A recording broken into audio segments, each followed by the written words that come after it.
Picture a story where wishes come true. A whopping $500 million windfall and control of a booming business.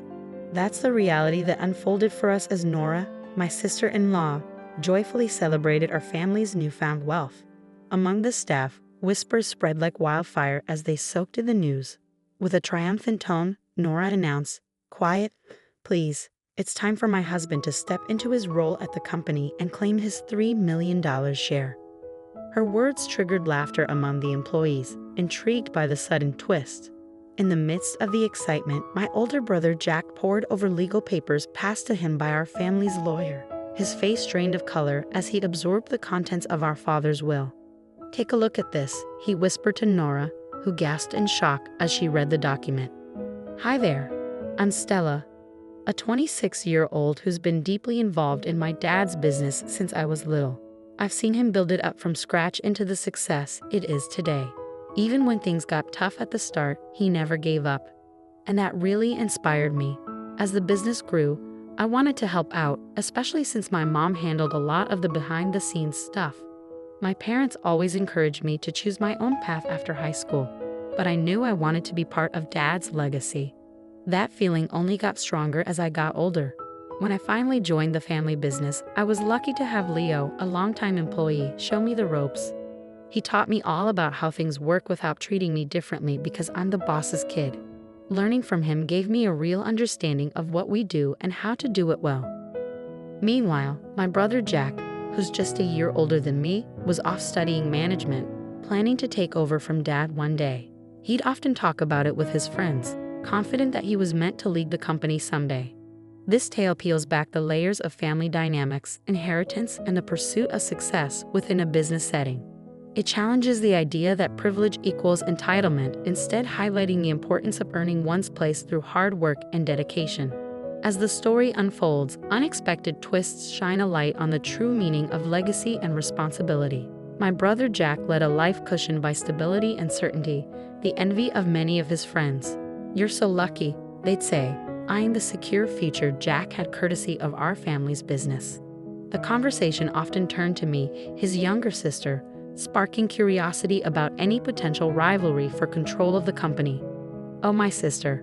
She's around, but she's more a behind-the-scenes type," Jack would explain, somewhat brushing off any speculation.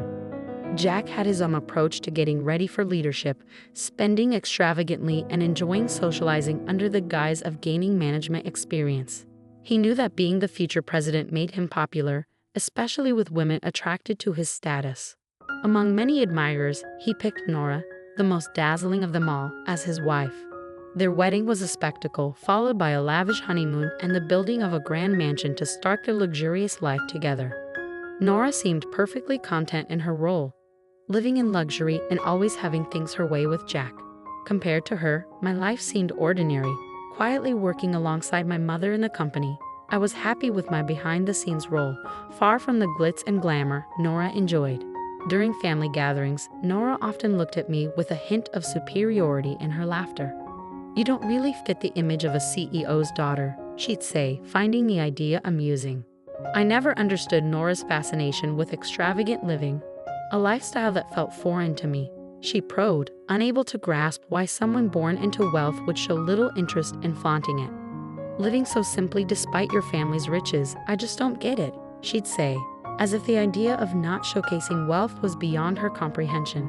This difference in our lifestyles highlighted our contrasting values and viewpoints. While Nora valued material possessions and social status, I found fulfillment in quietly contributing to our family's legacy. It wasn't about money or titles for me. It was about being part of something meaningful. Despite being the daughter of the company's president, as my brother often pointed out, I didn't seek attention or special treatment. I believed in treating my colleagues with respect, just like anyone else. My approach to work and relationships within the company was rooted in humility and mutual learning. I recognized that many of my coworkers had skills and knowledge surpassing mine, and I respected the importance of every role within our organization. My brother held firm to the belief that a boss must always maintain an air of superiority to command respect from their team. He was surprised by my perspective and criticized my approach, insisting that a true leader should assert dominance and delegate mundane tasks to others. According to him, This mindset separated the real leaders in our family from the rest. When I tried to defend my viewpoint, stressing the importance of respecting all team members regardless of their role, my brother quickly dismissed my arguments. He claimed that such thinking would make me unappealing to potential partners. Nora joined in, suggesting that my attitude and outlook on life would leave me alone forever, advising me to change to become more attractive. My brother even threatened my job security once he took over the company, highlighting our vastly different values and approaches to leadership and personal relationships. Following the uncomfortable confrontation, my mother stepped in with her support, reminding me of the value I brought to the company and advising me not to let my brother's criticisms affect me. My father also made his disapproval of my brother's attitude clear with his stern demeanor. It was evident that my parents didn't share my brother and Nora's views, leading to a tense period where they avoided our family home. Reflecting on the strain caused by this disagreement, I realized that despite our differences, it was crucial for each of us to stay true to our principles. While my brother and Nora continued their lavish lifestyle, frequenting fancy restaurants and luxurious resorts to maintain a certain image, I remained dedicated to my values. I focused on making meaningful contributions to our family business, cherishing the importance of humility and teamwork that I had learned over time. Jack was on track to become the president of our father's company, a role he was being prepared for as our father worked diligently to expand his business. One evening at home, my father suddenly felt intense chest pains. Worried, I urged him to stay calm while I called for an ambulance. In those tense moments, he directed me to a letter in a drawer, insisting, "Stella, read this. If anything happens to me, the lawyers will handle the rest." His words were barely out before he lost consciousness, and despite being rushed to the hospital, he passed away without regaining consciousness. Jack and Nora, my brother and his wife, were abroad during this crisis and missed being with our father during his final moments. They returned from their vacation 3 days later, just in time for the funeral. Jack's comment, "We're just glad we made it on time. Never thought Dad would pass while we were away," struck me as insensitive. Their casual arrival and failure to acknowledge the efforts my mother and I put into organizing the funeral were deeply disheartening. I was surprised by his criticism, especially since my mother and I had carefully chosen the menu together. I told him I didn't appreciate being told what to do, explaining that his behavior showed a lack of understanding of true leadership. Jack didn't stop at bossing me around. He also gave orders to the employees, including Leo, a highly respected member of our company. When I heard Jack ordering Leo, I stepped in and scolded my brother for his disrespectful attitude. Jack argued back, asking why he should have to show humility to an employee and insisting that he deserved more respect as the future president. Nora supported Jack's actions and threatened to fire me if I continued to challenge him. Suddenly, a man interrupted our heated argument. He introduced himself as the lawyer who had been handling our father's affairs, including his will, something my father had mentioned to me before he passed away. This news caught Jack and Nora's attention, especially when the topic of inheritance came up. They eagerly welcomed the lawyer, hoping to learn more about the fortune they expected to inherit. As they discussed the inheritance, Jack became emotional, asking about the rumored $500 million. Nora couldn't contain her excitement at the thought of such wealth, seeing it as their ticket to a dream life. This announcement caused a buzz among the employees, but Nora quickly hushed them, proudly anticipating their imminent rise to power. This situation really showed the contrast in values and priorities within our family, especially between Jack and Nora's focus on material wealth and my dedication to honoring my father's legacy with respect and humility. The lawyer's arrival signaled the start of a new chapter, one that would reveal my father's true intentions for his inheritance and the company's future. When everyone expected the company and a $500 million inheritance to go to Jack, the contents of the will caused quite a stir among the employees. One of them couldn't help but laugh, and soon it became clear why. As Jack and Nora read the will, they were shocked to discover that the entire company was to be passed on to me, the eldest daughter. Jack was visibly stunned, his face turning pale as he protested, insisting there must be some mistake. The lawyer present during this confrontation confirmed the legality of the will, which only made Jack more agitated and unwilling to accept the decision. He argued that our father must have been mentally unfit when making such choices, suggesting they were invalid. This attack on our father's judgment pushed me over the edge. I defended our father's honor and integrity, refusing to accept Jack's claim to lead the company. My brother reached his breaking point as I openly questioned his qualifications, highlighting his lack of contribution to the company's well-being. Jack and Nora defended themselves, claiming they had prepared for his presidency by building a luxurious mansion and living a lavish lifestyle. I countered, emphasizing that these surface-level actions didn't prove leadership or business sense. Furthermore, I revealed the letter from our father detailing the financial support he had given Jack, including the mansion and other extravagances, which was actually an advance on Jack's inheritance, significantly reducing his share. Nora panicked upon hearing this, realizing the implications of the will and letter. The whole situation played out as a clash between expectations and reality, exposing the deep divisions within our family over our father's company's legacy and the true qualities of leadership and responsibility. When the $500 million inheritance was mentioned, Nora's confusion and frustration were evident. Wait, so the whole inheritance is only worth $500 million? Have we really spent that much already? This doesn't seem fair, she lamented. An employee who had previously laughed stepped forward to clarify for Nora that the $500 million represented the company's value, not personal wealth available for inheritance. Nora struggled to understand this distinction, unable to grasp that company funds weren't meant to be divided up as personal inheritance. I explained to her that the company's wealth was meant for its growth and sustainability, not personal inheritance, meaning Jack's share of any personal inheritance would be minimal.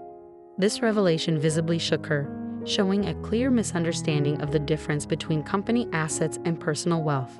At this point, Jack seemed to have a moment of realization or perhaps denial.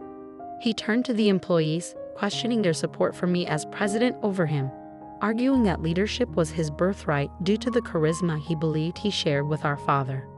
However, the silence that followed spoke volumes. None of the employees came to his defense. Leo, a veteran and respected figure in the company, then addressed Jack directly. He contrasted the genuine charisma and foundational legacy of our father with Jack's misplaced arrogance. Leo's words resonated, emphasizing a respect earned through actions and humility rather than entitlement. He pointed out Jack's absence and lack of contribution to the company's daily operations, dismissing Jack's excuses of networking as irrelevant to the real work needed to sustain and grow the business. In contrast, Leo praised my efforts to understand and contribute to the company from the ground up, acknowledging the sincerity and dedication I shared with our father. This endorsement from Leo and a collective agreement from other employees highlighted a shared acknowledgement of my suitability for leadership, based not on entitlement but on commitment and respect for the legacy and future of the company. Touched by their support, I felt a renewed sense of responsibility and gratitude. The employees' acknowledgement of my efforts and their trust in my leadership validated the path I had chosen, one that honored my father's values and our company's collective ambition.